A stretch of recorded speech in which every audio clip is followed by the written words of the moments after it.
Mike, tell us about, you represent the restaurants and bars, many of them here as a lobbyist. What's your impression of these changes you've heard this morning regarding updating the city's alcohol beverage ordinances? Well, I represent the Georgia Restaurant Association.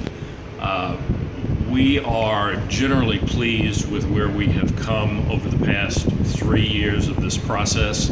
It's been a long time coming. There have been a number of excellent changes made. We still have concerns about the cost of the bar card program. We can live with it. We would rather not have it apply to restaurants because of the cost. But if it does have to happen in the mind of council, we certainly would urge that this be done in an online manner so that our restaurant members do not have to pay for their employees to attend this particular training. They can do it online. How much would an in-person training cost? We heard this morning that the chief and others believe that online training, anyone can take it for you. You could be illiterate, and you could just have your brother take the course for you. What would an in-person training cost versus online training per employee? Well, I'm not sure of the cost. We computed for one of our member restaurant groups who would have 175 front of the house individuals who would have to be trained and issued bar cards. We computed that at about $30 per employee for the cost of the process, which online is over $6,000, either online or in person. It's very expensive, and this particular group of restaurants only sells beer and wine. So you can see that the number of people would be very large.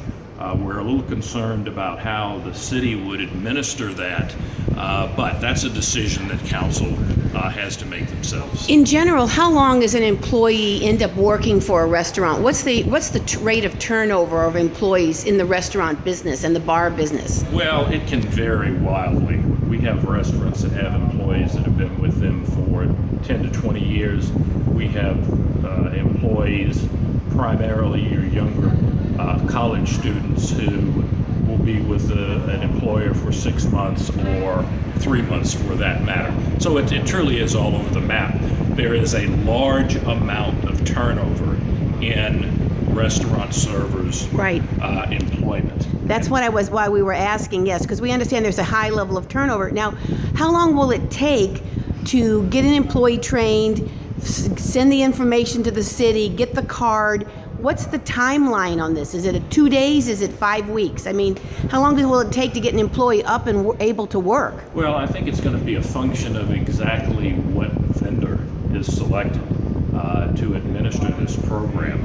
We had recommended to the city quite some time ago that if they do this, that number one, it be online, and number two, it be done by selection of a group that would be certified from some of the national vendors that provide this service, so they're already set up. So not just one vendor. You're suggesting that there be multiple vendors that different companies could use? That's what we would prefer, yes. Okay, and what's proposed by the city so far? It's very vague.